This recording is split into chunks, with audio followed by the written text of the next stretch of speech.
Hello there, my name's Brad. I'm 33, I'm from Llanelli, and I have just started this little journey of mine, which is to see where I can take my body. I've got my iso bow, which I'm doing isometric exercises, but I've been also going to jiu-jitsu for a couple of weeks now, down in the Budo Jiu-Jitsu and Kickboxing Club, which is in Llanelli, run by Sensei Dan, and also been going to Pontiet's Club on a Wednesday night with Sensei Phil. So I've been doing this little series because myself and a couple of friends have got our yellow belt grading coming up on the 25th of this month. This gives us a couple more weeks to train. I thought it was this Sunday, but that's okay. So I've done some other videos where I demonstrated the throwing techniques that you need to know for your yellow belt grading. But now I hope to explore the katami waza, which is the grappling techniques.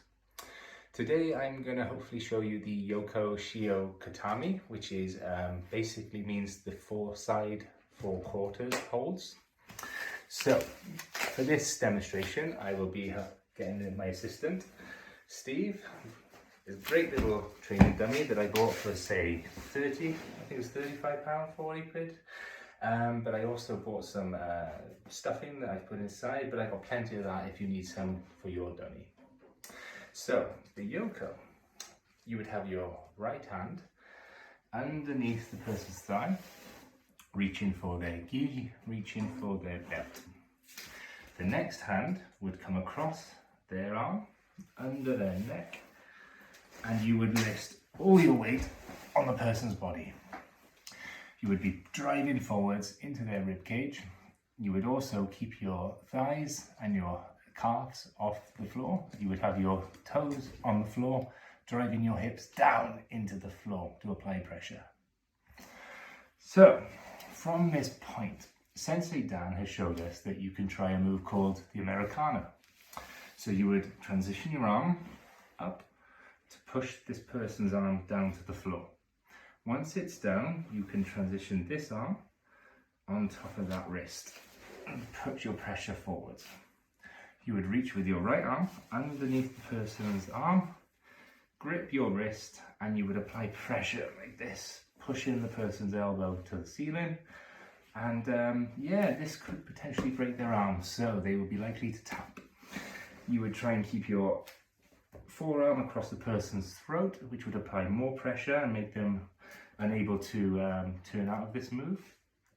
But one thing you can do if the person defends this by putting a straight arm, you can then transition into the other way.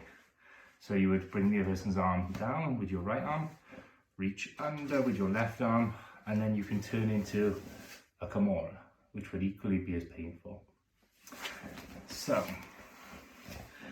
another move you can do from Yoko, you would have your pressure down, the person's arm would be out of the way. You could transition this arm around the person's face, put pressure into their neck, grip underneath their arm down by your other arm. From this position, you are able then to stretch outwards. You would be pulling and pushing pressure on the person's neck. So this would end up in a submission if the person doesn't know how to defend it. Another thing that you can do from this position, you've got your arm around the back of their neck. You would bring your wrist, this knuckle here, and your wrist around the person's neck. You could then reach up and grab the person's gi here. From this position, you would then bring your body down.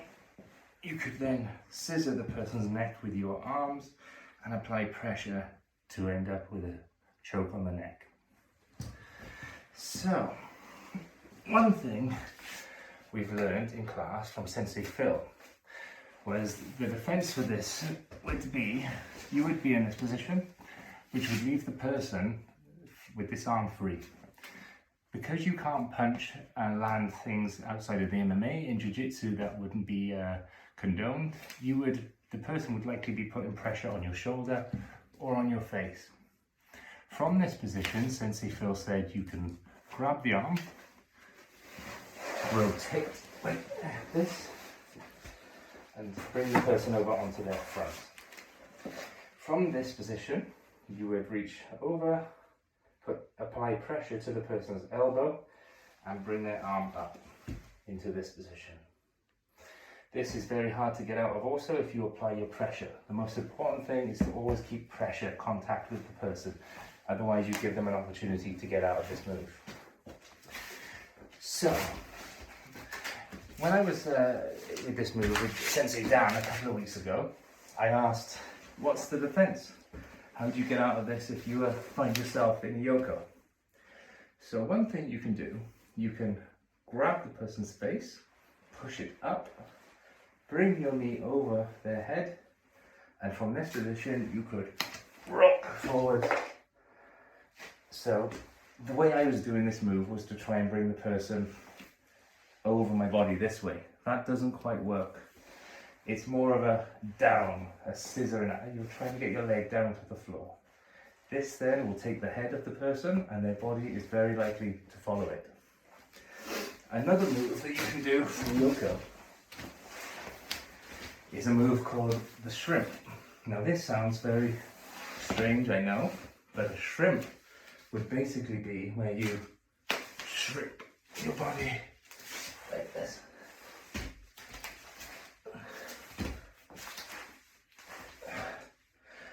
That would be a shrimp. A shrimp is a very, very good exercise to do as well if you find yourself needing extra strength or just need to train some jiu-jitsu. It's a very good one-person exercise. So, when the person has got you in Yoko, you would shrimp, and if the person doesn't know how to attack this arm to take it, you're in a position then to bring your arm underneath that person. From this position, you can shrimp, bring their head and their body over, which makes you into a side control position where you can either get Yoko, you can get Kesa katami, or you can get kata katami, which I will hopefully demonstrate in other videos as the days go on.